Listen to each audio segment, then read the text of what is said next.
नमस्कार, सगरमाथा प्राइम समाचारमा स्वागत छ। म ज्योति पौडेल। नमस्कार, म राधिका तामाङ। सबैभन्दा पहिले प्रमुख समाचार।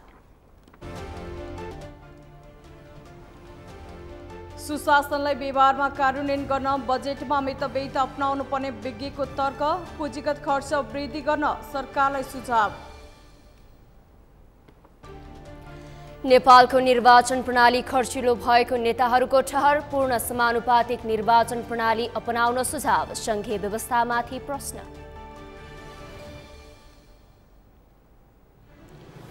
सुदूरपश्चिम प्रदेशका मुख्यमन्त्री राजेन्द्र सिंह रावलले विश्वासको मत पाएनन्। स्वतः पदमुक्त। प्रदेशसभा बैठकमा नागरिक उन्मुक्ति पार्टी अनुपस्थित। टर्की र सिरियामा गएको शक्तिशाली भूकम्पमा परि मृत्यु हुनेको संख्या झण्डै 17,000 नाघ्यो। हजारौं घाइते। टर्कीमा आपतकाल घोषणा। र ए डिभिजन लिगमा विदेशी खेलाडीको कोटा बढाउन एन्फा सहमत। 5 जना विदेशी खेलाडी टिममा समावेश गर्न पाइने।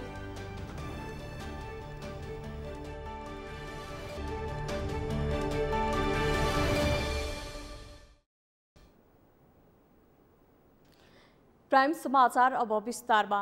सार्वजनिक खर्च पुनरावलोकन आयोगका अध्यक्ष डाक्टर दिलीराज खनालले सरकारले सुशासनलाई व्यवहारमा कार्यान्वयन गर्न बजेट प्रणालीमा मितव्ययिता अपनाउनु पर्ने बताउनु भएको छ। उहाँले वर्तमान सरकारको पहिलो प्राथमिकता नै सुशासन कायम गर्ने रहेको भन्दै सुशासनलाई व्यवहारमा कार्यान्वयन गर्न बजेट प्रणालीमा सुशासन लागू गर्नुपर्ने खाँचो रहेको बताउनु भएको हो। उहाँले सरकारले समग्र मुलुकको खर्च व्यवस्थापन गर्नका लागि बजेट प्रणालीमा सुशासन कायम गर्न आवश्यक रहेको उल्लेख गर्नुभयो। उहाँले वर्तमान सरकारले दिने सेवा सुविधाहरूलाई सहज र प्रभावकारी बनाउन सके मात्रै सुशासन कायम हुने बताउनुभयो। अध्यक्ष खनालले वर्तमान सरकारले खर्च कटौती गर्ने मात्रै नभई पुँजीगत खर्चमा वृद्धि गर्न आवश्यक रहेको बताउनुभयो। उहाँले सरकारले कायम गर्ने भनिएको सुशासन, बजेट बनाउने प्रणाली र खर्च व्यवस्थापनमा ठोस रूपमा लागू गर्न जरुरी रहेको औल्याउनुभयो।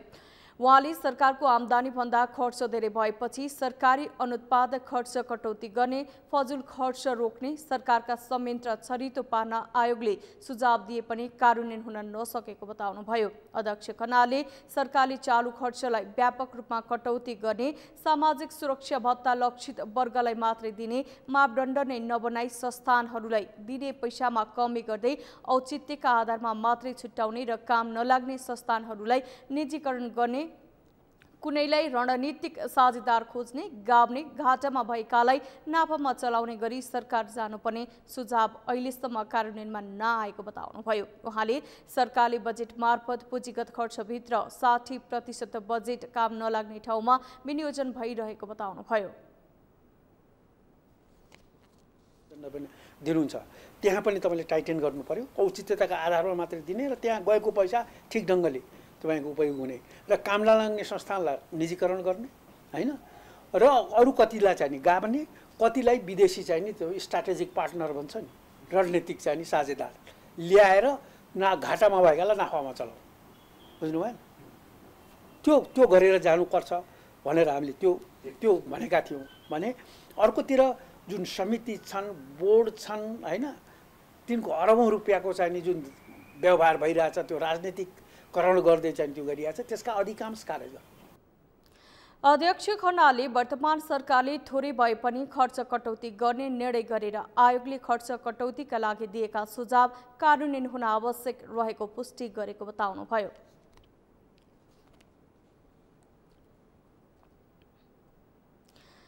नेपालमा निर्वाचन प्रणाली खर्चिलो हुँदै गएकोमा प्राय सबै एकैमत छन्।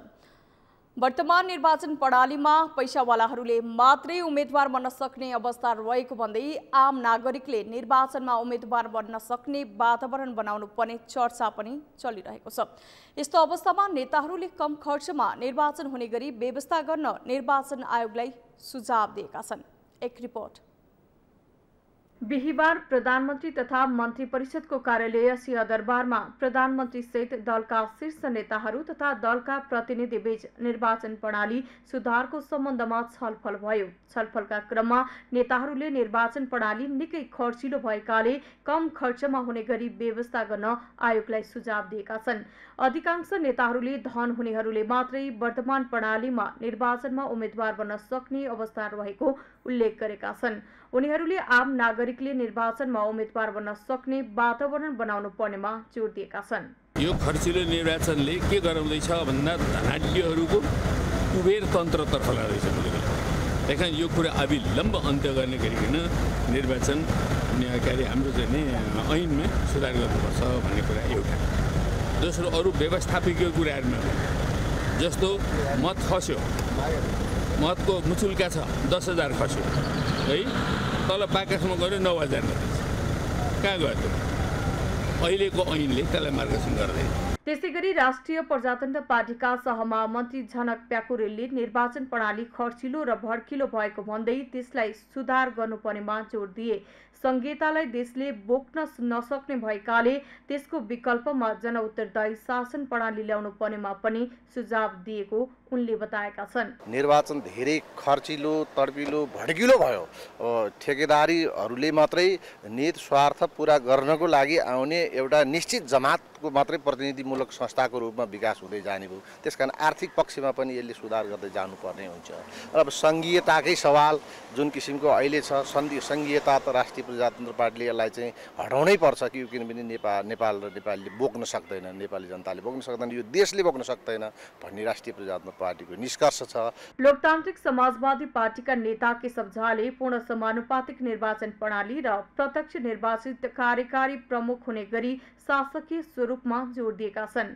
हामीले चाहिँ धेरै विषयवस्तुहरूमा उहाँहरूलाई सुझाएका छौँ। यद्यपि आजको डकुमेन्ट्समा उहाँहरूले सबै विषयवस्तुहरू समेट्नु भएको छ। खास गरेर निर्वाचन प्रणालीको सन्दर्भमा कुन प्रणाली अवलम्बन गर्ने, यो के भन्छ एपीटीपीवाला सिस्टममै जाने अथवा मिश्रितै राख्ने अथवा चाहिँ पूर्ण समानुपातिक निर्वाचन पद्धति केमा जाने भन्ने विषयमा उहाँहरूले राख्नु भएको छ। प्राय बोल्नेहरूले चाहिँ पूर्ण समानुपातिक निर्वाचन पद्धतिकै कुरा गरेको देखियो। जनता समाजवादी पार्टीका नेता प्रकाश अधिकारीले पनि निर्वाचन प्रणाली खर्चिलो भएकाले जनताले राम्रो प्रतिनिधि छान्ने अवसर नपाएको टिप्पणी गरे।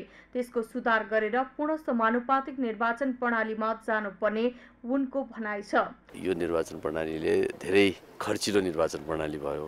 धनबल छलको धेरै खेलहरू बढे र जनताले चाहिँ राम्रो आफ्नो प्रतिनिधि छान्ने अवसर पाउने अवस्था देखिएको छैन। त्यसकारणले त्यसमा सुधार ल्याउनुपर्छ निर्वाचन प्रणालीमा।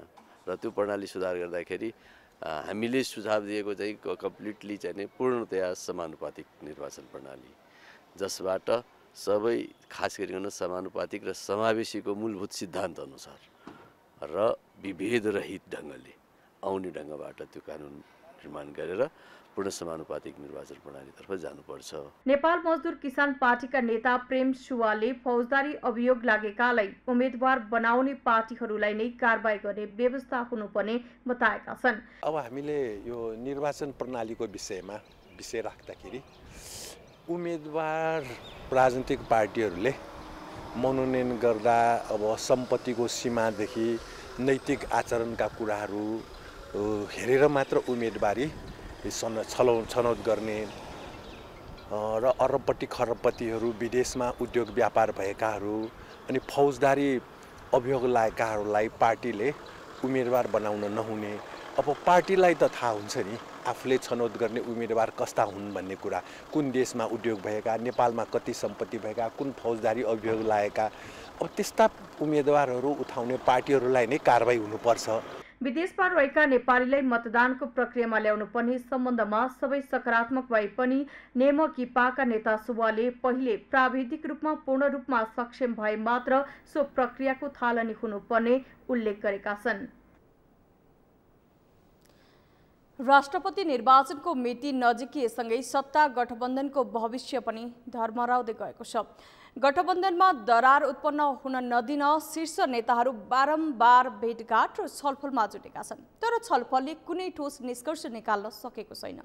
बरु गठबन्धनमा देखिएका समस्या समाधान गर्न भन्दै एमाले अध्यक्ष ओलीको नेतृत्वमा बनेको उच्चस्तरीय राजनैतिक संयन्त्रको बैठक पनि आज बस्न सकेन। प्रधानमन्त्रीले भद्र सहमति अनुसार सहमति कार्यान्वयन गर्न छोडेर संयन्त्रको बैठकबाट भागेको एमालेको आरोप छ। तर प्रधानमन्त्री भन्दा एमाले अध्यक्ष ओली हावी हुने संयन्त्रको कुनै औचित्य नभएको माओवादी केन्द्रका नेताहरूको प्रतिक्रिया रहेको छ।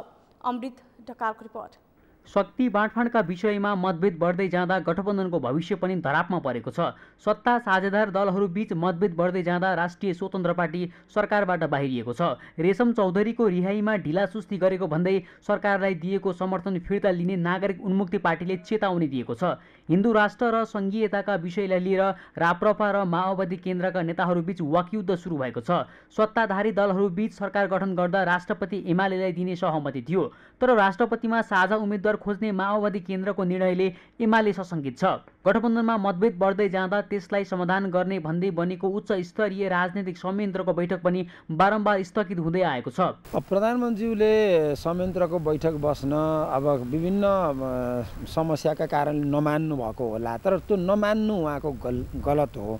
उहाँले त्यसलाई कन्टिन्यू गर्नुपर्छ, निरन्तरता दिनुपर्छ र पुस 10 को जे सहमति हो त्यसमा अक्षरशः उहाँले पालना गर्नुपर्छ। त्योभन्दा दायाँ बायाँ जान अधिकार उहाँलाई पनि छैन र योभन्दा चाहिँ नि अविश्वसनीय व्यवहार केही पनि हुँदैन। यदि उहाँले त्यो पालना गर्नु भएन भने विश्वासको सङ्कट हुन्छ, त्यसपछि उहाँमाथि पनि प्रश्नहरू उठ्छन् र एकपल्ट, दुईपल्ट, तीनपल्टसम्मको अविश्वास एउटा सीमामा रहन्छ भने त्यसपछि चाहिँ त्यो सीमा बाहिर जान्छ र उहाँको आफ्नो क्रेडिबिलिटी समाप्त हुन्छ। नेकपा एमालेका अध्यक्ष केपी शर्मा ओली नेतृत्वको उच्च स्तरीय राजनीतिक संयन्त्रको बैठक बुधबार बालुवाटारमा बस्ने भनिएको थियो, तर बैठक स्थगित भएपछि सिंहदरबारमा प्रधानमन्त्री दाहाल र एमाले अध्यक्ष ओलीबीच भेटवार्ता भयो। पार्टीको सचिवालय बैठकबाट सिधै प्रधानमन्त्रीलाई भेट्न ओली सिंहदरबार पुगे पनि भेटवार्तामा कुनै ठोस निष्कर्ष निस्कन भने सकेन। राष्ट्रिय सहमतिका नाममा प्रधानमन्त्री संयन्त्रको बैठकबाट भाग्न खोजेको एमालेको आरोप छ, तर माओवादी केन्द्रका नेताहरूले भने प्रधानमन्त्री भन्दा बढी एमाले अध्यक्ष हावी हुने संयन्त्रको कुनै औचित्य नभएको बताउने गरेका छन्। उच्च स्तरीय संयन्त्र कस्तो छ भने यो कुनै वैधानिक संयन्त्र होइन। यो राजनीति अहिले जुन किसिमको यो हाम्रो सहयात्री सरकार बनेका छौँ त्यसको लागि हो।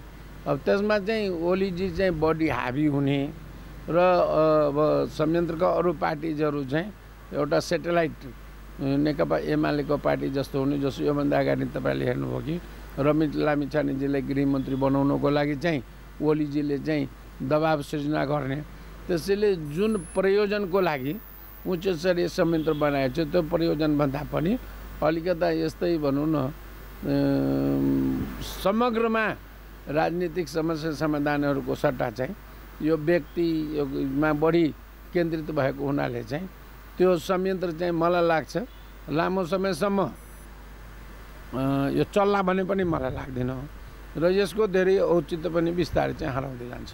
सत्ताधारी दलहरूबीच मतभेद बढ्दै जाँदा नेपाली काङ्ग्रेसको सक्रियता पनि बढेको छ। पहिलो दल बन्दा समेत केन्द्रदेखि साथै प्रदेशमा प्रतिपक्षको भूमिकामा पुगेको काङ्ग्रेसले गठबन्धनमा खटपट उत्पन्न भएको मौका छोपेर गठबन्धन फुटाउन खोजेको छ। तर काङ्ग्रेस नेताहरूले भने आफूहरू गठबन्धन फुटाउन भन्दा पनि संविधान रक्षाका लागि आफूहरूको सक्रियता बढेको दाबी गर्छन्। संविधान अनुसारले चल्न सकेनौँ, संविधान पनि ठिक तरिकाले बनाउन सकेनौँ भन्ने कुरा अहिले महसुस चाहिँ भइरहेको छ।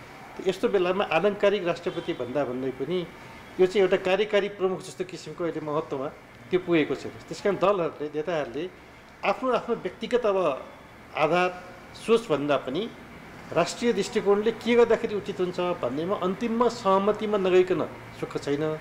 र यसमा काङ्ग्रेस भनेको चाहिँ अलिकति पुरानो पार्टी, प्रजातान्त्रिक पार्टी, लचिलो पार्टी, सबैलाई मिलाउन मिल्न सक्ने भएको नाताले अब त्यो अन्तिम बेलामा लाग्दछ सबैकै पनि हाम्रो पानी यस्तै छ। राष्ट्रपतिको निर्वाचन नजिकिएसँगै यति बेला दलहरूको भेटघाट समेत बाक्लिएको छ। राष्ट्रपति आफ्नो पक्षमा पार्न एमाले र काङ्ग्रेसले आन्तरिक गृह कार्य सुरु गरेका छन्। राष्ट्रपति आलङ्कारिक पद भए पनि शक्ति कसको हातमा पर्ने भन्ने कुराले राजनीतिक दलहरूको तानातानमा परेको छ। शक्ति अरूको हातमा पर्न नदिन राष्ट्रिय सहमतिको कुरा गरिरहेको भए पनि सहमति कस्तो व्यक्तिको हकमा भन्ने अझै टुङ्गो लागेको छैन। केही व्यक्तिको नाम चर्चामा रहे पनि सहमति जुटिहाल्छ भन्न सकिने अवस्था छैन। कतिपय राजनीतिक विश्लेषकहरूले भने जस्तै अहिले सत्ता गठबन्धन सरकार सञ्चालनका लागि बहुमतमा रहेको भए पनि दलहरू भित्रैको खिचातानीले मक्किएको खाँबोको टेको जस्तै बनेको छ। सगरमाथा टेलिभिजनका लागि क्यामेरामा सन्तोष चन्दका साथमा अमृत ढकाल, काठमाडौँ।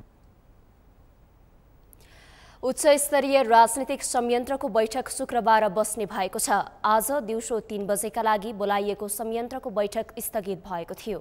संयन्त्रको बैठक स्थगित गरेर प्रधानमन्त्री पुष्पकमल दाहाल र संयन्त्रका संयोजक तथा नेकपा एमालेका अध्यक्ष केपी शर्मा ओलीबीच प्रधानमन्त्री तथा मन्त्री परिषदको कार्यालय सिंहदरबारमा भेटवार्ता भएको थियो। सो भेटवार्तापछि प्रधानमन्त्री कार्यालयबाट बाहिरिने क्रममा प्रधानमन्त्री दाहालले सञ्चारकर्मीहरूलाई संक्षिप्त प्रतिक्रिया दिँदै उच्च स्तरीय राजनीतिक संयन्त्रको बैठक शुक्रबार बिहान 9 बजे बैठक बस्ने जानकारी दिनुभयो।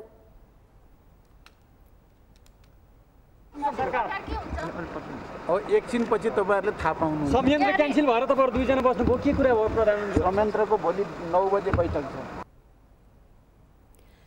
सत्तारूढ गठबन्धनको एक घटक राष्ट्रिय स्वतन्त्र पार्टी सरकारबाट बाहिरिसकेको छ। यद्यपि उसले सरकारको समर्थन भने कायमै राखेको छ।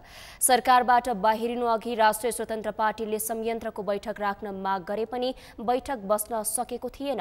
राष्ट्रिय स्वतन्त्र पार्टीका सरकारबाट बाहिरिसकेपछि पहिलोपल्ट बन्न लागेको संयन्त्रको बैठकलाई निकै चासोपूर्वक हेरिएको छ।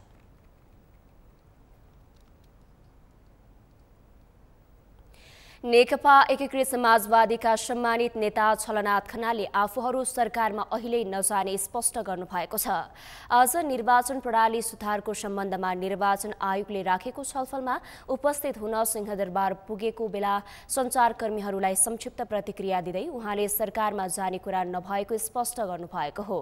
उहाँले सरकारले राम्रो काम गरुन्जेल आफूहरूको समर्थन रहने बताउनुभयो।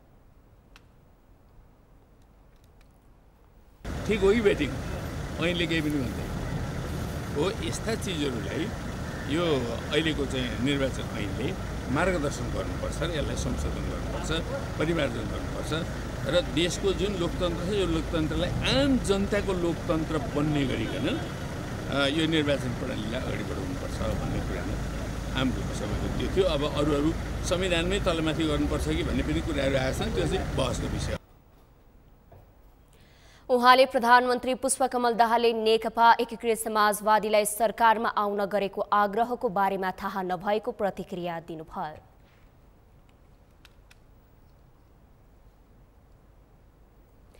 नेकपा एमालेले संगठनात्मक सुदृढीकरणका लागि 2 महिने विशेष अभियान सञ्चालन गर्ने भएको छ। आज पार्टी केन्द्रीय कार्यालय च्यासलमा बसेको सचिवालय बैठकले पार्टीको वैचारिक र संगठनात्मक सुदृढीकरणका लागि भन्दै 2 महिने विशेष अभियान सञ्चालन गर्ने निर्णय गरेको हो। मिसन ग्रासरुट नाम दिएको अभियान देशभर फागुन र चैत महिनाभर चल्ने एमाले उपमहासचिव प्रदीप गेवालीले जानकारी दिनुभयो। उहाँले पार्टीलाई वैचारिक र संगठनात्मक रूपमा जगैदेखि मजबुत बनाउनका लागि अभियान सञ्चालन हुन लागेको बताउनुभयो। सो अभियानका क्रममा पार्टीका सम्पूर्ण केन्द्रीय सदस्यहरूलाई पालिकाहरूमा खटाउने उहाँले बताउनुभयो। केन्द्रीय सदस्यहरूलाई पार्टी सदस्यको सदस्यता नवीकरण गर्ने, प्रशिक्षण गर्ने, जनप्रतिनिधि र पार्टीका कमिटीका सम्बन्धहरू सुव्यवस्थित गर्ने, पार्टी र समाजमा विशेष योगदान गरेका व्यक्तिहरूलाई सम्मान गर्ने, राय सुझाव लिने लगायतका 11 वटा काम दिए खटाएर उहाँले उल्लेख गर्नुभयो। यस्तो खालको गठबन्धनहरूलाई टिकाइराख्नका लागि चाहिँ विश्वासको वातावरण निर्माण गरिराख्नु, विश्वास टिकाइराख्नु, हिजो गरिएका प्रतिबद्धताहरू, हिजो गरिएका समझदारीहरू कार्यान्वयन गरिराख्नु चाहिँ बढी महत्त्वपूर्ण हुन्छ। अब त्यसमा अलिकति कुनै समस्या उत्पन्न भएको छ। सम्भवतः भोलि बस्ने उच्चस्तरीय संयन्त्रमा यसको समीक्षा होला भन्ने मैले विश्वास गरेको छु। उपमहासचिव गेवालीले वर्तमान सत्तारूढ गठबन्धनलाई टिकाएर लानुपर्ने निष्कर्ष निकालेको पनि स्पष्ट पार्नुभयो। एमालेले गठबन्धन टिकाउने संकल्प गरेको पनि उहाँले उल्लेख गर्नुभयो।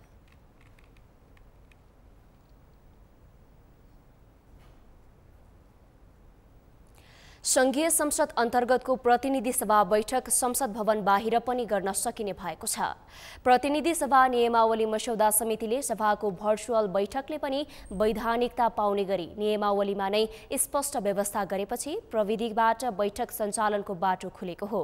मस्यौदा समितिको आज सिंहदरबारमा बसेको बैठकले कम्तीमा 1/4 सदस्यको सहमतिमा भर्चुअल बैठक बस्न सकिने प्रावधान सहितको व्यवस्थालाई सर्वसम्मतले पारित गरेको हो। भर्चुअल बैठक अनुमतिको सम्पूर्ण विशेषाधिकार भने सभामुखमा निहित राखिएको छ। बैठकको कार्यविधि सभामुखले निर्धारण गरे बमोजिम हुने भन्ने व्यवस्था प्रस्तावित नियमावलीमा राखिएको छ। 1/4 सदस्यको सहमतिपछि कार्य व्यवस्था परामर्श समितिको परामर्शमा सभामुखले निर्णय गर्न सक्ने व्यवस्था नियमावलीमा गरिएको भनिएको छ।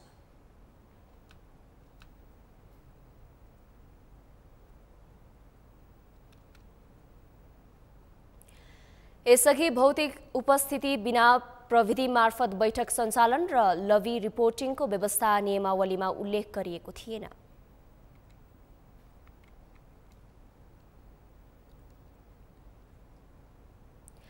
विधायन व्यवस्थापन समितिमा पुगेको नेपाल विश्वविद्यालय विधेयक सरकारी र नभएको भन्दै सांसदहरूले फिर्ता गर्नुपर्ने धारणा अघि सारेका छन्। आज बसेको राष्ट्रिय सभा अन्तर्गत विधायन व्यवस्थापन समितिका सांसदहरूले नेपाल विश्वविद्यालय विधेयकका बारेमा सरकार स्पष्ट हुनुपर्ने र नत्र फिर्ता लैजानुपर्ने धारणा राखेका छन्। एक रिपोर्ट। राष्ट्रिय सभाको विधायन व्यवस्थापन समितिका सदस्यहरूले नेपाल विश्वविद्यालय विधेयक सरकारी अवधारणा नभएको ठहर गरेका छन्। सरकारले ल्याए पनि सरकारी र निजी कुनै पनि अवधारणा अनुसारको नभएको भन्दै उनीहरूले विधेयक फिर्ता गर्नुपर्नेमा जोड लिएका छन्। बैठकमा सांसद खिमलाल देवकोटाले सरकारले ल्याएको नेपाल विश्वविद्यालय विधेयक सरकारी र निजी अवधारणा कुनैसँग पनि मेल नखाने उल्लेख गरे। स्पष्ट नहुन्जेलसम्म छलफलबाट निष्कर्ष नआउने भन्दै सम्बन्धित मन्त्रालयसँग बसेर निष्कर्षमा पुग्नुपर्ने उनको धारणा छ। र यो विश्वविद्यालयको समाधानमा हामीले अलिकति एक राउन्ड चाहिँ अझै पनि अहिले मन्त्रालयमा मन्त्री हुनुहुन्न है, मन्त्रालयमा मन्त्री हुनुहुन्न। त्यसकारण हामीले एक राउन्ड अझै पनि छलफल गरौँ। त्यहाँ जाउँदा केही छैन होइन, त्यहाँ हामी होइन जाउँ त्यहाँ गएर घुमेर आउने भने अब केही छैन। तर म चाहिँ व्यक्तिगत रूपमा अझै पनि यो विश्वविद्यालयलाई होइन अब यो सरकारी कन्सेप्ट अनुसार पनि छैन, प्राइभेट कन्सेप्टमा पनि छैन, एनजिओ होइन के कसरी हो यो मोडल हामी क्लियर नगरिन्जेलसम्म अहिले गएर कुनै त्यो रिजल्ट आउला भन्ने मलाई चाहिँ लाग्दैन। त्यसकारण हामी सबभन्दा पहिला यो विधेयक अगाडि बढाउने कुन रूपमा कसरी बढाउने हो होइन, सरकारले फुल ओनरसिप लिएर आफै लगानी इन्भेस्टमेन्टमा हामी आफै गर्छौँ भनेर अगाडि आयो भने त्यो अर्कै मोडल हुने भयो त्यो होइन। किनभने त्यो स्थान चाहिँ होइन अर्कै मोडल हुने भयो। त्यो सरकारले होइन उहाँले हामी गर्छौँ भन्नुभयो भने त्यो अर्कै के यसलाई प्राइभेट रूपमा हामीले अगाडि बढाउने हो। अब सभापतिले भने जस्तै अब अस्ति अलिक कति राम्रो कुरा पनि गर्नुभएको छ हाम्रो सभाजीले होइन, अब मौलिकहरूको कुराहरू समाजवादको कुराहरू पनि गर्नुभएको छ। अहिले समितिमा पुगेको नेपाल विश्वविद्यालय विधेयकलाई सरकारले पूर्ण स्वामित्व लिएर अघि बढ्ने हो वा होइन भन्ने बारेमा मन्त्रालयसँग छलफल गर्नुपर्ने सांसदहरूको भनाइ छ। सांसद उदयबहादुर बोहराले नेपाल विश्वविद्यालय विधेयक आपसमा बाजिने खालको भएको तर्क गरे। विधेयक पूर्ण सरकारी हो कि निजी हो भन्ने नखुलेको भन्दै सरकार यसमा स्पष्ट हुन आवश्यक रहेको उनले बताए। तपाईको चाहिँ यो विधेयकमा अब आपसमा चाहिँ तपाईको बाजिने कुराहरू छन्। यो सरकारी पूर्ण सरकारी हो कि यो प्राइभेट हो कि यसले यो खालको चाहिँ अवधारणा लिएर आएको छ। त्यसो भएको हुनाले यो पहिला क्लियर हुनु पर्यो। शिक्षा मन्त्रीले अथवा शिक्षा मन्त्रालयले पूर्ण स्वामित्व चाहिँ यसको लग्ने हो कि होइन, यता यसमा पनि हामी क्लियर हौँ है। यो उहाँहरूकै भनाइअनुसार पनि के छ भनेदेखिलाई सबै विश्वविद्यालयहरू असफल मतलब चाहिँ असफल भए क्वालिटी दिन सकेनन् भन्ने कुराहरू अस्ति पनि मैले यो कुराहरू उठाएको थिएँ। यदि क्वालिटी चाहिँ दिन नसक्नुको कारण के हो भनेपछि उहाँहरूले चाहिँ यो भनेर चाहिँ 2-3वटा चिजहरू चाहिँ उहाँहरूले दिनुभएको छ। सांसद भैरव सुन्दर श्रेष्ठले विधेयकमा शिक्षा मन्त्रालय नै अनभिज्ञ रहेको भन्दै नेपालका विश्वविद्यालयहरूबाट उत्पादित भएका विद्यार्थीहरू विश्व स्तरमा प्रतिस्पर्धा गर्न नसक्ने अवस्थामा विश्वविद्यालयको शिक्षालाई गुणस्तरीय बनाउन जोड दिनुपर्ने बताए। र अब त्यहाँ हेर्न जाँदाखेरि अब यसपछि के हो भने शिक्षा मन्त्रालय यो विधेयकप्रति हामी अनभिज्ञ छौँ भन्ने कुरा मन्त्रीज्यूले बोलिसकेपछि कर्मचारी को चाहिँ विज्ञ हुनुपर्ने यसमा अनभिज्ञ भन्ने त कुनै पैसा नै चाहिँ मैले देख्दैन। त्यसो हुँदा यो विद्यालय जसरी यसको चाहिँ विधेयक चाहिँ उठान चाहिँ भयो सदनमा गएर सदनबाट चाहिँ फेरि अब सम्बोधन समेत आइसकेका चाहिँ छ। यसका अन्तर्वस्तुमा गइसकेपछि हामी धेरै छलफल पनि गरौँला। त्यही बिचमा पनि विज्ञसँग बस्नुपर्ने हो भने पनि विज्ञसँग हामी फेरि पनि बस्न पनि सक्छौँ। जहाँसम्म यसले चाहिँ भएका विश्वविद्यालयलाई कुनै काउन्टरमा आएको चाहिँ होइन, हामी पनि विश्वविद्यालयको विषयमा चाहिँ धेरै देखेका छौँ, धेरै बुझेका नै छौँ। त्यस्तै समिति सभापति बेदुराम भुसालले गैर सरकारी क्षेत्रको विधेयक सरकारले किन ल्याएको भन्ने प्रश्नहरू उठिरहेको उल्लेख गरे। सरकार विधेयक कस्तो किसिमको हो भन्ने स्पष्ट पार्ने तयारी नभए फिर्ता लिनुपर्ने भुसालको भनाइ छ। दोस्रो, यदि सरकार तयार छैन भने फिर्ता लानु पर्यो विधेयक। को हुन् ती तयार छैन, सरकार मन्त्रालय पनि तयार छैन भन्ने मान्छेहरू को हुन्, तिनीहरूले फिर्ता लाने वातावरण बनाउनु पर्यो। मानिले हामीसँग बाहिर सडकमा कुरा गरेर हुन्न नि, यहाँ विधेयक ल्याएर पेश गर्ने, छलफल गरेर उनीहरूलाई दिने। अनि हामी त तयारै थिएनौँ, तयार नभए किन ल्याएको? त्यो मान्छेलाई बोलाएर छलफल गरौँ, यहाँ चान्चुने कुरा हो। हाउसमा पेश गर्ने अनि हामीलाई छलफल गर्नु समितिमा पठाउने, अनि बाहिर चाहिँ तयार छैन भन्ने हिँड्ने। त्यो मान्छेसँग बसेर यहाँ बोलाउनुहोस्, को मान्छे हामी यहाँ छलफल गरौँ, किन बुझाएको? सभापति भुसालले शिक्षा मन्त्रीको हस्ताक्षर सहित समितिमा पठाइसकेको विधेयक सरकारले पूर्ण स्वामित्व लिने वा निजी क्षेत्रले लिने भन्ने स्पष्ट हुनुपर्ने बताए। सगरमाथा समाचारमा अब पालो विश्रामको। विश्रामपछि सुदूरपश्चिम प्रदेशका मुख्यमन्त्री राजेन्द्र सिंह रावलले विश्वासको मत पाएनन्। स्वतः पदमुक्त। प्रदेशसभा बैठकमा नागरिक उन्मुक्ति पार्टी अनुपस्थित। अव्यवस्थित पार्किङ हटाउने काठमाडौँ महानगरको अभियान जारी। पैदल यात्रु र सवारी चालकलाई सहज विकल्प नहुँदा सवारी धनीलाई समस्या। र ए डिभिजन लिगमा विदेशी खेलाडीको कोटा बढाउन एन्फा सहमत।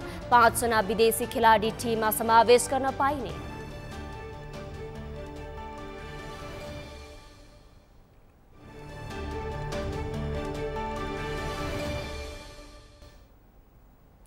विश्रामपछि सगरमाथा समाचारमा स्वागत छ। अब बाँकी समाचार। सुदूरपश्चिम प्रदेशका मुख्यमन्त्री राजेन्द्र सिंह रावल पदमुक्त भएका छन्। आज प्रदेशसभामा मुख्यमन्त्रीको पक्षमा बहुमत नपुगेपछि उनी स्वतः पदमुक्त भएका हुन्।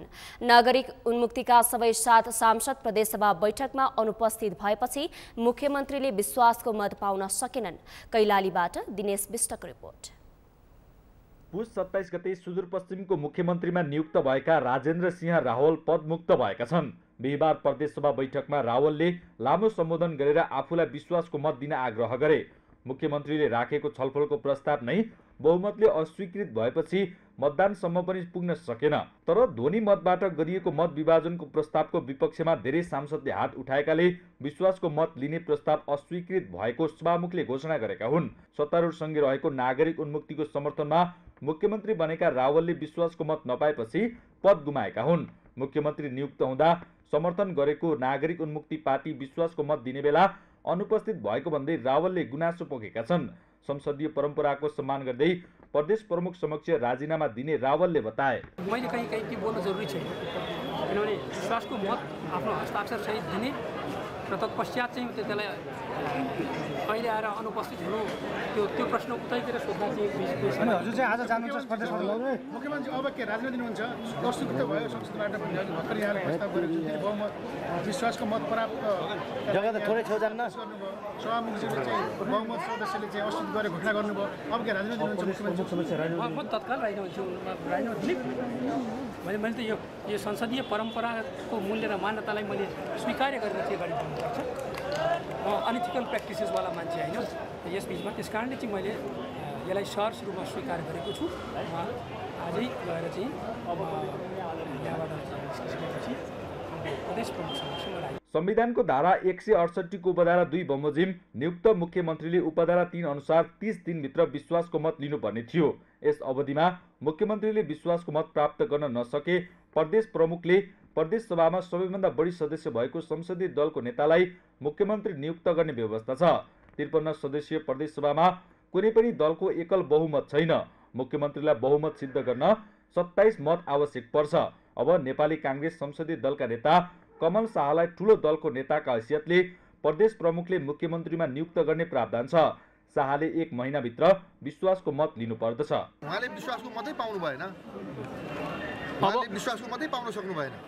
त्यसकारणले उहाँ मुख्यमन्त्रीबाट हटिसक्नु। अबको प्रक्रिया के हुन्छ, कस्तो हुन्छ? अब अब संवैधानिक प्रक्रिया जे छ त्योभन्दा त्यसबाट अगाडि बढ्छ। भनेपछि ठुलो दलको हैसियतले नेपाली काङ्ग्रेसको नेतृत्वमा स्वतः सरकार बन्छ। हो, संविधानमा भएको व्यवस्था ठुलो दलको हैसियतले उसको दलको नेतालाई प्रदेश प्रमुखले यो उसमा मुख्यमन्त्रीमा नियुक्त गर्नुहुन्छ। प्रदेश सभामा एमाले 10, माओवादी केन्द्र सभामुख बाहेक 10 र राप्रपा 1 गरी केवल 21 मत छ। 7 मत रहेको नागरिक उन्मुक्ति पार्टी निर्णायक देखिन्छ, जुन आवश्यक मत 27 भन्दा 6 मतले कम हो। विपक्षमा रहेको नेपाली काङ्ग्रेसका 19, नेकपा एकीकृत समाजवादीका 4 र 1 स्वतन्त्र सदस्य छन्। सुदूरपश्चिम प्रदेश सभा बैठक अनिश्चितकालका लागि स्थगित गरिएको छ। सगरमाथा टेलिभिजनका लागि कैलालीबाट दिने। उद्योग वाणिज्य तथा आपूर्ति मन्त्री दामोदर भण्डारीले सरकार उद्योग सञ्चालनको वातावरण सिर्जना गर्नेतिर केन्द्रित भएको बताउनु भएको छ। चौतारी नेपाल कैलालीले आज आयोजना गरेको पत्रकार सम्मेलनमा भण्डारीले उद्योग सञ्चालनको वातावरण सिर्जना गर्नेतिर केन्द्रित भएको बताउनु भएको हो। सरकार आफैले उद्योग खोल्ने नभई उद्योग खोल्नका लागि उचित वातावरण बनाइदिने मन्त्री भण्डारीको भनाइ छ। निजी क्षेत्रको लगानीमा खुल्ने उद्योगहरू सञ्चालनको जिम्मेवारी सरकारको हुनुपर्नेमा मन्त्री भण्डारीको जोड रहेको छ। सरकारले आवश्यक नीति तय गर्नेछ, त्यो नीतिलाई हामी चाँडै कार्यान्वयन गर्नेछौँ। विदेशी लगानीहरूलाई भित्र्याउनेछौँ, लगानीको वातावरण लगानी मैत्री बनाउनेछौँ। अहिले रुग्ण रहेका उद्योगहरूलाई हामी सञ्चालनमा गर्नेछौँ र औद्योगिक क्षेत्रको विकास बिना हामीले अहिलेका राष्ट्रिय विधानलाई पुरा गर्न सक्दैनौँ। त्यसको लागि औद्योगिक नीतिलाई पनि हामी समयानुकूल अगाडि बढाउनेछौँ, लगानी मैत्री बनाउनेछौँ। धेरै पटक सुदूरपश्चिमकै नेतृत्वहरूले उद्योग मन्त्रालय सम्हाले पनि हुनुपर्ने उपलब्धि नदेखिएको मन्त्री भण्डारीले गुनासो गर्नुभयो। उहाँले एमाले अध्यक्ष केपी ओलीको सरकारमा लेखराज भट्ट उद्योग वाणिज्य तथा आपूर्ति मन्त्री हुँदा सुदूरपश्चिमलाई केन्द्रित भएर औद्योगिक विकास सुरु भएको उल्लेख गर्नुभयो।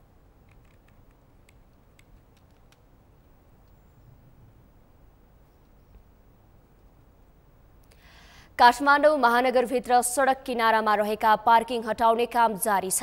सरकारले व्यवस्थित गर्न तथा दुर्घटनाको जोखिम कम गर्न भन्दै महानगरले सडक किनारामा रहेका यस्ता अव्यवस्थित पार्किङ क्षेत्र खाली गराउन थालेको हो। तर सडकमा पार्किङ गर्न नदिइने तथा अन्य वैकल्पिक स्थान समेत नहुँदा सवारी धनीलाई भने पार्किङको समस्या हुँदै आएको छ। मेनुका लम्सालको रिपोर्ट। काठमाडौँ महानगरभित्र रहेका अव्यवस्थित पार्किङ हटाउने काम जारी छ। काठमाडौँ महानगर र ट्राफिक प्रहरीको समन्वयमा सहरलाई व्यवस्थित बनाउनका साथै यात्रा सहज बनाउने लक्ष्यसहित सडक र फुटपाथमा राखिएका पार्किङ हटाइँदै आइएको छ। पार्किङ हटाइएका बसन्तपुर, दरबार मार्ग, नयाँ बानेश्वर, बागबजार जस्ता व्यस्त ठाउँमा सवारी चाप कम भएको छ, जसले पैदल यात्री र सवारी चालक दुवैलाई सहज भएको छ।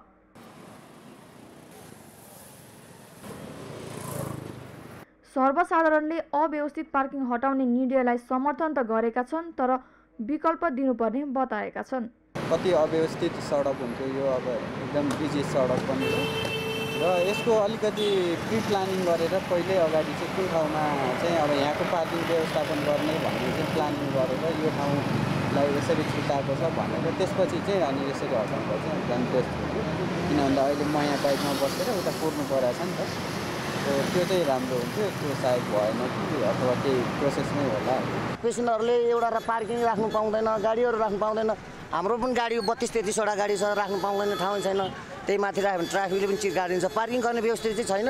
यो चाहिँ सरकारले अलिकति चाँडोभन्दा चाँडो पार्किङहरू चाहिँ व्यवस्थित गरेर यो व्यवसायहरूलाई चाहिँ अलिकति राख्ने ठाउँ गरिदिए चाहिँ राम्रो हुन्छ। काठमाडौँका अधिकांश भवनहरूका भूमिगत पार्किङ छैन। सबै स्थानमा नभए पनि ठूला सपिङ मलहरूले पार्किङ सुविधासहितका भवन निर्माण गरेको तथा केही स्थानमा महानगरले पार्किङ क्षेत्र समेत तोकेकाले त्यस्ता स्थानको पहिचान सवारी धनीहरूले पहिले नै गर्न सके सवारी सञ्चालनका समयमा समस्या नहुने ट्राफिक प्रहरीको भनाइ छ। जतिसुकै पनि कार्यालयहरू, व्यापारिक प्रतिष्ठानहरू जेसुकै भए पनि उहाँहरूले आफ्नो सेवाग्राहीलाई पार्किङको लागि सम्बन्धित कार्यालय अथवा सम्बन्धित व्यापारिक प्रतिष्ठानले आफ्नो सेवाग्राहीको लागि पार्किङको व्यवस्था मिलाउनुपर्छ।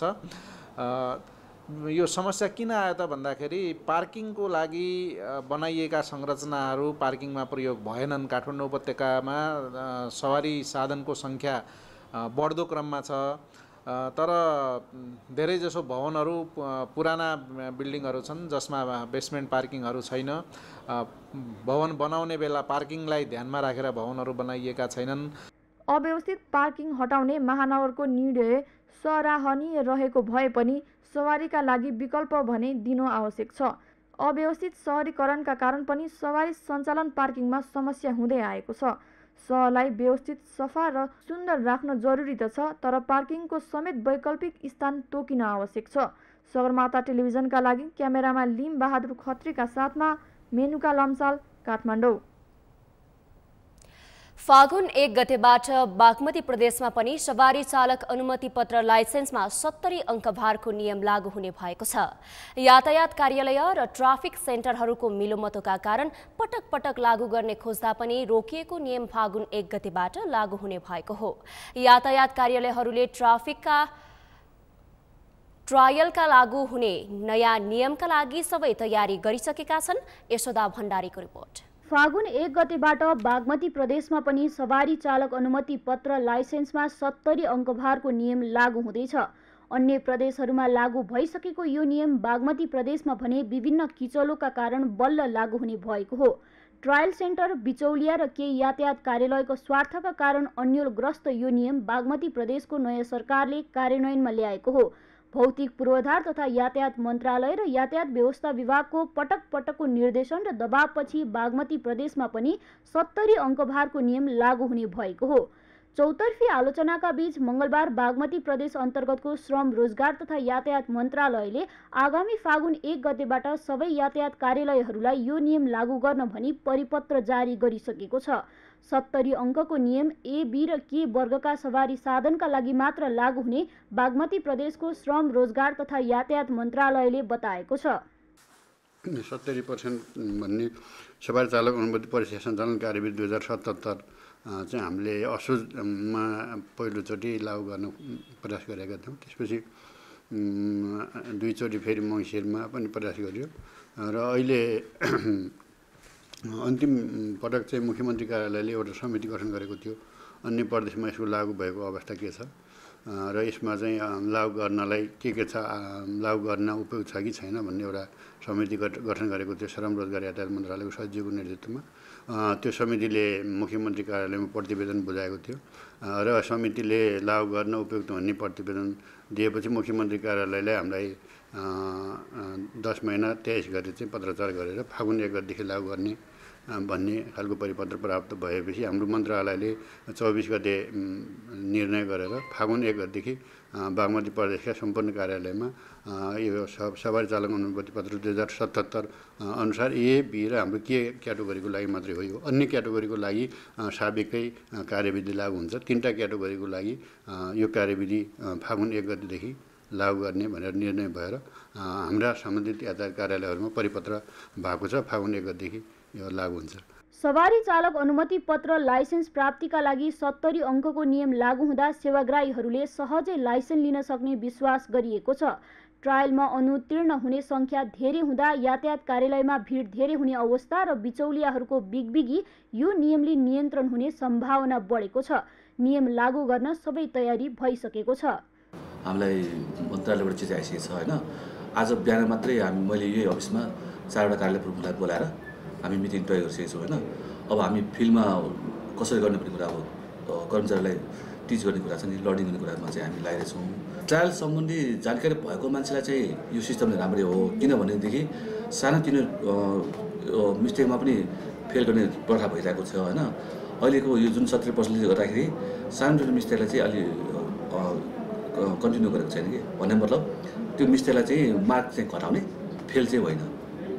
जस्तै अब 8मा चाहिँ एकपटक खुट्टा छुट्दाखेरि चाहिँ उसलाई फेल चाहिँ हुँदैन, मार्क चाहिँ घट्छ होइन। त्यो मार्क घट्दै जान्छ। अनि उकालोमा पनि स्टार्ट बन्नुभयो भने पहिले चाहिँ फेलै गर्थ्यो होइन, अहिले चाहिँ मार्क मात्रै घट्छ अनि दुईचोटि स्टार्ट बन्नुभयो भने मात्रै फेल हो। यो नियम लागू हुँदा सेवाग्राहीहरू पनि खुसी देखिएका छन्, तर यो नियम लागू होला कि नहोला भन्नेमा उनीहरू अझै पनि ढुक्क हुन सकेका छैनन्।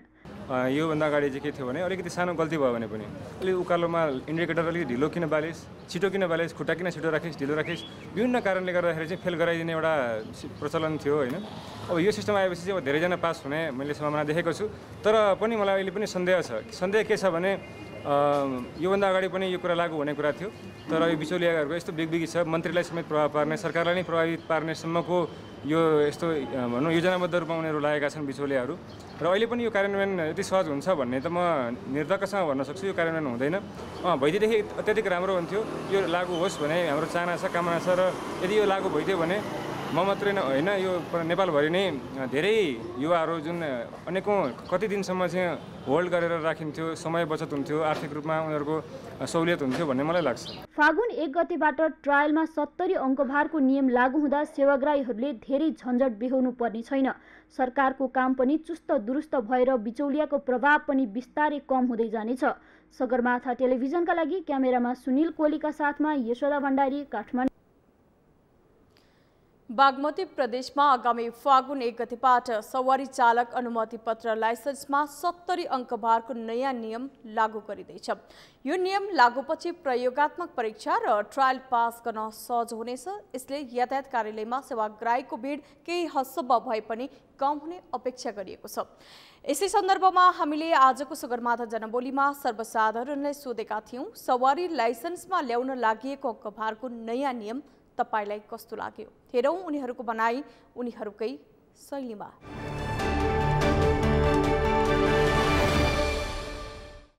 यो त एकदम राम्रो हो। अनि यसले चाहिँ जस बिचौलियाहरूको चाहिँ अन्त्य हुन्छ कि जस्तो मलाई लाग्छ। यो बिचमा घुसपेट हुने, त्यसपछि अब ट्रायलमा कसरी हुन्छ फेल गराउने एउटा उद्देश्य हुन्छ। त्यसपछि चाहिँ यो भित्रको आपसी सेटिङमा चाहिँ लाइसेन्सहरू बाँड्ने अथवा बिक्री गर्ने नै भनौँ, यो यस्तो प्रवृत्तिको चाहिँ अन्त्य हुन्छ कि जस्तो मलाई लाग्छ। सायद यो चाहिँ लागू भयो भने चाहिँ एकदम युवाहरू, हामी जस्तो युवाहरूको लागि चाहिँ एकदम राम्रो हुन्छ। मलाई चाहिँ के लाग्छ भने अब मैले लाइसेन्स ल्याएको चाहिँ लगभग 10 वर्ष नै भइसक्यो। अब हामीले चाहिँ 8मा नै घुमाएको हो त्यतिखेर। त्यही भएर यो अब 8मै पास गर्न नसक्ने भन्ने पनि छैन। जो राम्रो छ, कन्फिडेन्टली लाइस अब ट्रायल दिन सक्छ, उसले त पास अभियसली गरिहाल्छ नै। अब 17मा नै पास गर्नुपर्ने भन्ने त्यस्तो भइहाल्नुपर्छ भन्ने पनि मलाई चाहिँ लाग्दैन। किनकि अब 8मा पनि सबैले अहिलेसम्म जसले लाइसेन्स लिइरहनु भएको छ उहाँहरूले त 8मा घुमाएर नै लेख्नु भएको हो। अब यति 8मा नै घुमाउँदा पनि त मान्छेहरूले अब एक्सिडेन्टहरू त भइरहेको छ होइन, त्यति राम्रो छैन। अझै अब त्यो अब समग्रमा भनियो भने त यहाँ 8मा नहुँदाकन बाहिरबाट पनि मान्छेहरूले लाइसेन्स लिन्छन्। अब यस्तो सन्देशको स्थिति त तपाईँहरू सबैलाई थाहा छ, हामीलाई पनि थाहा छ। हाम्रो पालामा चाहिँ हियाल थियो, त्यतिखेर अलि नियम पनि कडा नै थियो। ट्रायल दिनलाई भनौँ न अलिकति सानो मिस्टेक भयो भने आउट गरिदिने। त्यसको तुलनामा अहिले आएको 8 एक-दुईचोटि अब खुट्टा टेक्दाखेरि पनि अहिले चाहिँ सहज दिनुभएको छ। पहिलाको तुलनामा अहिले धेरै सहज हो। मलाई चाहिँ पहिलाभन्दा धेरै ठिक लाग्यो। अब मान्छेले कस्तो कन्फिडेन्ट होइन, एक खालको अब म निकाल्छु भनेर आइरहेको हुन्छ। सामान्य हो नि त, खुट्टा झार्नु भने ठुलो कुरो होइन नि त, रोडमा टेक्न पाइन्छ, सामान्य कुरो। सामान्य कुरोले गर्दा चाहिँ मान्छेहरूले 2 महिना 3 महिना लस भयो नि त। मलाई चाहिँ यो धेरै ठिक लाग्यो, यो गरेको व्यवस्था ठिक लाग्यो। अब लागु चाहिँ हुनु नहुनु पहिला पनि यस्तो कुरा आएको थियो नि त, पहिला पनि लागु हुन सकेन। अब अहिले पनि लागु भयो भने चाहिँ धेरै ठुलो जे होस्, सर्वसाधारणले धेरै सहज पाउँछ मेरो विचारमा। सवारी लाइसेन्स लिने नियम चाहिँ पहिला पनि कडै थियो हेर्नुहोस् है। कडा भयो कि मलाई राम्रो लाग्छ, किनभने अब ज्यानको सवाल हुन्छ यसमा, आफ्नो पनि ज्यानको कुरा हुन्छ, अरू बाहिर सडकमा हिँड्नेको पनि ज्यानको सवाल हुन्छ। हाम्रो देशमा अहिले लाइसेन्स दिने चाहिँ नियम चाहिँ ज्यादै फितलो छ, कडा छैन। यो एकदमै कडा गर्नुपर्छ। पहिला लाइसेन्स लिँदाखेरि हामीले 36 सालमा लाइसेन्स लिँदाखेरि तैँले सडकमा चाहिँ नि हिँडिराखेको एउटा मुसा पनि मार्न पाउँदैनस् तैँले, त यति भनेर चाहिँ त्यति कन्फिडेन्सको इन्टरभ्युअर चाहिँ हुन्थ्यो।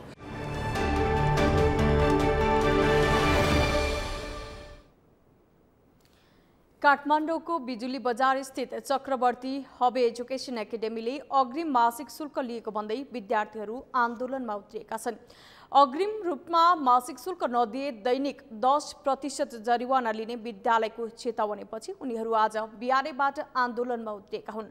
व्यवस्थापन पक्षले भने वार्ता गरेर समस्या समाधान गर्नुको सट्टा विद्यार्थीलाई अपशब्द प्रयोग गरेर धम्काएको छ। अभिषेक सुनारको रिपोर्ट। चक्रवर्ती हबी एजुकेसन एकाडेमीका विद्यार्थीहरू अग्रिम मासिक शुल्क लिएको भन्दै आन्दोलनमा उत्रिएका छन्। 5 वर्षे BA LLB को प्रथम वर्षमा अध्ययनरत विद्यार्थीहरू बिहिबार बिहानैबाट आन्दोलित भएका हुन्। महिना सकिएपछि मात्रै पैसा दिनुपर्ने भन्दै भर्ना लिए पनि अहिले अग्रिम मासिक शुल्क नदिए प्रतिदिन 10% का दरले जरिवाना लिने विद्यालयको चेतावनीपछि आन्दोलनमा उत्रिनु परेको विद्यार्थीहरूको आक्रोश छ। फीहरु बढाइराछ है, मतलब त्यो फाइन बढाइराछ, त्यसलाई चाहिँ नहोस् भन्न खोजेको। अब यहाँदेखि अब यो हाम्रो स्कुलमा कस्तो हो कि सबै धनी परिवारको छैन है, अब कसैको तलब आउन हल्का टाइम लाग्छ, अनि जुन फागुन पढाइ नै भएको छैन, मतलब आएकै छैन, त्यसको फी पनि हामीले कसरी दिन सक्छौँ? जबकि एक सरकारी नौकरी भएको या कुनै प्राइभेट नौकरी पनि होस् न, जब होस् न, त्यसले जबसम्म महिना गर्दैन तबसम्म त्यसले जब स्यालेरी पाउँदैन भने हामी कसरी आफ्नो फी दिन सक्छौँ भन्नु त यो क्वेसन उठ्छ हो। फाइन हामीलाई 15% दिन प्रतिदिन बढाउँदै जानु भइरहेछ। पहिला महिनामा 10 दिनको अन्तरमा पे गरेन भने 2 महिनाको फी 10% फाइन लाग्छ, 15 दिन भएपछि 15% लाग्छ। तर अहिले नयाँ नोटिस के आयो, अहिले फागुन मसान्त आएको पनि छैन। अहिले नोटिस 25 गते जारी गर्यो कि फागुन मसान्तको 3 गतेसम्म पैसा पे गर, नत्र तिमीलाई सधैँको 10% लाग्छ फाइन भनेर। एकाडेमीका अध्यक्ष देवेन्द्र भण्डारीले भने अपशब्द प्रयोग गर्दै विद्यार्थीको आन्दोलनमा हस्तक्षेप गरेका छन्। आन्दोलन रोकेर शान्तिपूर्ण वार्ता गर्नुको सट्टा उनले अपशब्द प्रयोग गर्दै विद्यार्थीलाई धम्क्याएका हुन्। उनले कतै पनि पढ्न नमिल्ने बनाइदिन्छु भन्दै विद्यार्थीलाई धम्की समेत दिएका छन्।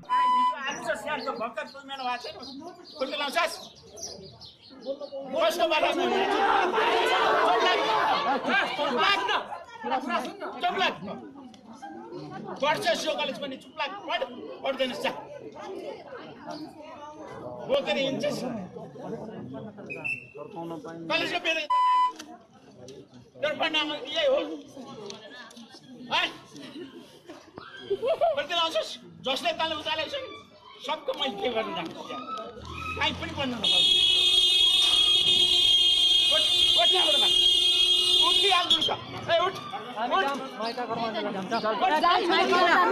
शिक्षा आर्जन गर्दै अनुशासन सिक्नुपर्ने विद्यालय हाताभित्र शिक्षकको यो व्यवहारले सम्पूर्ण शिक्षकहरूप्रति नैतिकताको प्रश्न उठेको छ। आन्दोलित विद्यार्थीको माग पूरा गर्नका लागि पहल गर्नुको सट्टा उल्टै विद्यार्थीलाई नै धम्क्याउने शैलीप्रति पनि विद्यार्थीहरूले आवाज उठाएका छन्। विद्यालयले 1 वर्षको अन्तरालमा 7,16,000 रुपैयाँ लिने गरेकोमा अहिले एकैपटक बढाएर 10,70,000 रुपैयाँ पुर्याएको छ। 14% का दरले शुल्क बढ्ने प्रावधान रहे पनि एकैपटक 3,53,000 रुपैयाँ तिरेर पढ्नु परेको विद्यार्थीको गुनासो छ। आजभन्दा 1 वर्ष पहिला 7,16,000 थियो, तर यो वर्ष हामी एडमिसन गराउँदा त्यो 10,70,000 भयो के। कुनै पनि त्यो वृद्धि गर्दाखेरि पर्सेन्ट पाउँछ 10%, यस्तो पर्सेन्ट वृद्धि गर्नुपर्छ, तर एकैचोटि उहाँ 7 लाखबाट कहाँ 11 लाखसम्म पुर्याइदिनु भयो के। यस्तो वृद्धि गर्न पाइँदैन। एउटा यो हो र हाम्रो कलेजमा 300 जना विद्यार्थी भर्ना लिनुभएछ। 300 जनामा 10% को हिसाबले 30 जनालाई स्कलरसिप दिनुपर्ने हो नि, तर उहाँ हाम्रो कलेजको प्रशासनले 10 जनालाई मात्र दिएछ। एकाडेमीले 100 जना पढाउने स्वीकृति लिए पनि 300 जनालाई पढाइरहेको विद्यार्थीले बताएका छन्। विद्यालयले 10% छात्रवृत्ति दिनुपर्नेमा 100 जनाका दरले 10 जनालाई मात्र दिएको विद्यार्थीको आरोप छ। कक्षा सञ्चालन हुने समयमा शिक्षकको अनुपस्थिति, अध्यापनका क्रममा प्रविधिको प्रयोग कम, इन्टरनेटको असुविधा र पर्याप्त शौचालयको व्यवस्था नहुँदा विद्यार्थीहरू समस्यामा परेका छन्। विद्यार्थीहरूले पटक पटक आन्दोलन गर्दा पनि माग सम्बोधन हुन सकेको छैन। सगरमाथा टेलिभिजनका लागि क्यामेरामा प्रताप लामाका साथ अभिषेक सुनार, काठमाडौँ। प्राइम समाचारमा अब पालो विश्रामको। विश्रामपछि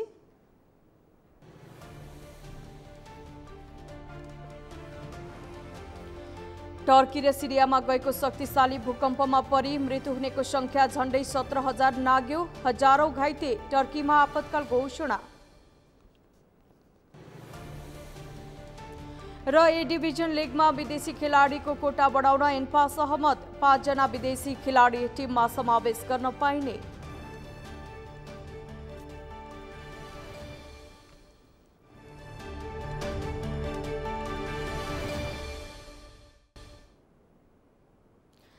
विश्रामपछि प्राइम समाचारमा पुनः स्वागत छ। अब अन्तर्राष्ट्रिय समाचार।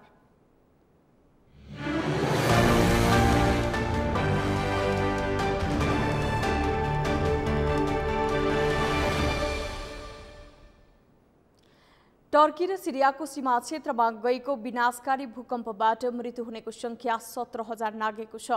दक्षिण टर्की र उत्तरी सिरियाको सीमा क्षेत्रमा गत सोमबार गएको 7.8 रेक्टर स्केलको भूकम्पमा परि मृत्यु हुनेको संख्या झण्डै 17,000 नाघेको हो। उद्धार कार्य जारी रहेको र मृतकको संख्या अझै बढ्न सक्ने सम्भावना रहेको स्थानीय अधिकारीहरूले जनाएका छन्। टर्कीका राष्ट्रपति रिसेप तायिप एर्दोगानले उद्धारका विषयमा भइरहेको आलोचनापछि सरकारको बचाउ गरेका छन्। उनले यस प्रकारको आपतकालीन अवस्थाका लागि पूर्ण रूपमा तयार रहन सम्भव नभएको बताएका छन्। आलोचकहरूले उद्धार र आपतकालीन सेवा सुस्त भएको र सरकारको पूर्व तयारी कति पनि नदेखिएको बताएका थिए। भूकम्पले प्रभावित भएका क्षेत्रमा सडक पूर्वाधारहरू पनि भत्किएकाले राहत र उद्धारमा थप कठिन भएको छ। सिरियामा युद्धका कारण संरचनाहरू ध्वस्त भएका हुँदा अवस्था झनै जटिल रहेको बीबीसीले जनाएको छ।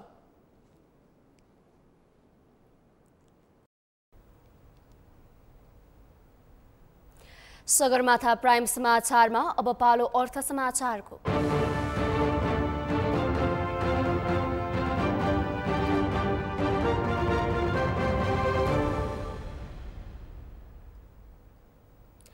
प्रेम दिवस नजिकिएसँगै नेपालमा फूलको माग बढ्न थालेको छ।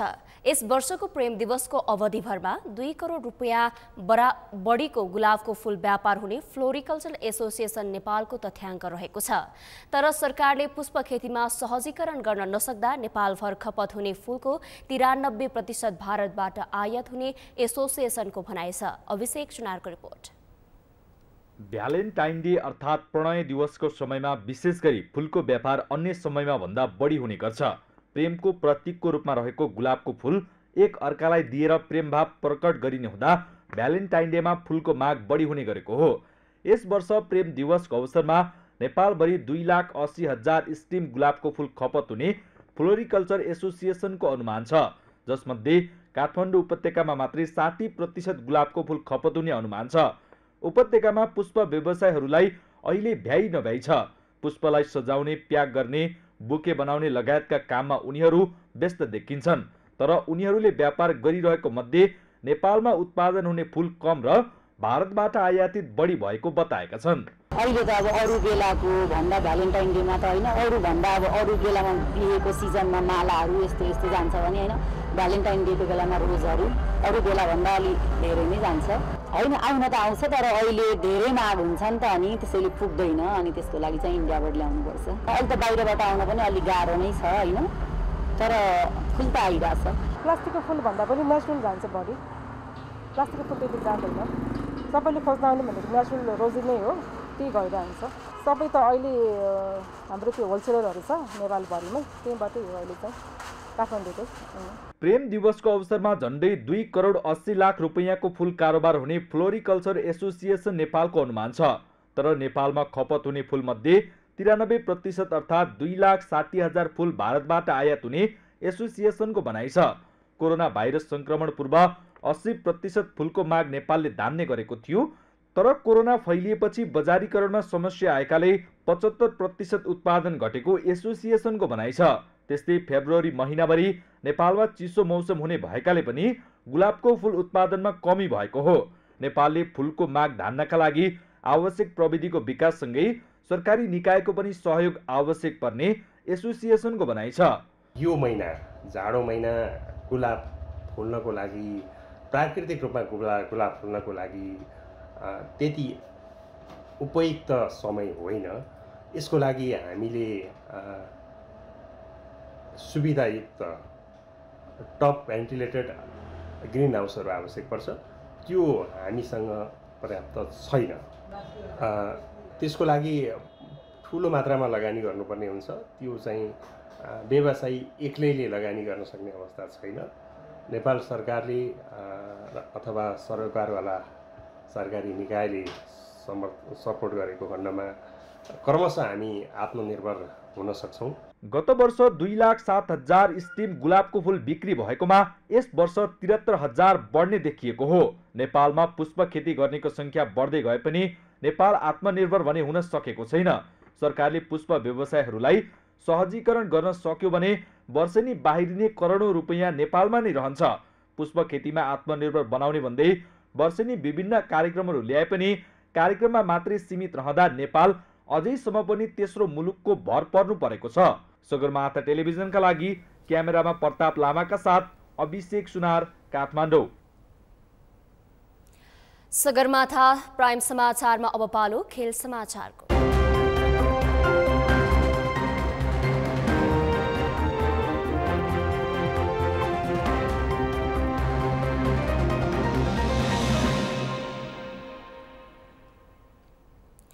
शहीद स्मारक ए डिभिजन लीगका लागि विदेशी खेलाडीको कोटा बढाउन अखिल नेपाल फुटबल संघ इन्फा सहमत भएको छ।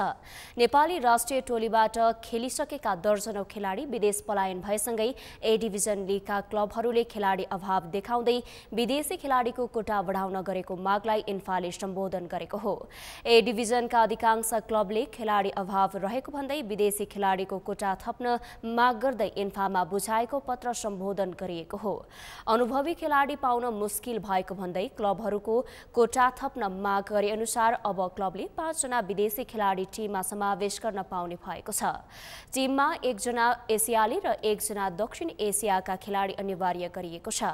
उहाँले एक खेलमा 4 विदेशी खेलाडीहरू खेल्न पाउनेछन्।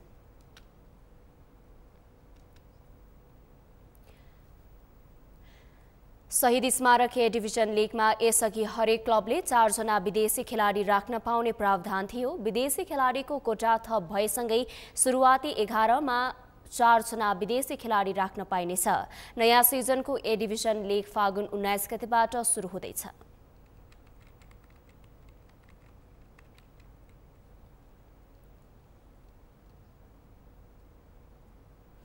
प्राइम समाचारको अन्त्यमा मुख्य समाचार पुनः एकपटक। सुशासनलाई व्यवहारमा कार्यान्वयन गर्न बजेटमा मितव्ययिता अपनाउनु पर्ने विज्ञको तर्क, पुँजीगत खर्च वृद्धि गर्न सरकारलाई सुझाव। नेपालको निर्वाचन प्रणाली खर्चिलो भएको नेताहरूको ठहर, पूर्ण समानुपातिक निर्वाचन प्रणाली अपनाउन सुझाव, संघीय व्यवस्थामाथि प्रश्न। सुदूरपश्चिम प्रदेशका मुख्यमन्त्री राजेन्द्र सिंह रावलले विश्वासको मत पाएनन्। स्वतः पदमुक्त, प्रदेशसभा बैठकमा नागरिक उन्मुक्ति पार्टी अनुपस्थित। टर्की र सिरियामा गएको शक्तिशाली भूकम्पमा परि मृत्यु हुनेको संख्या झण्डै 17,000 नाग्यो, हजारौं घाइते। टर्कीमा आपतकाल घोषणा। र ए डिभिजन लीगमा विदेशी खेलाडीको कोटा बढाउन इन्फा सहमत, 5 जना विदेशी खेलाडी टिममा समावेश गर्न पाइने।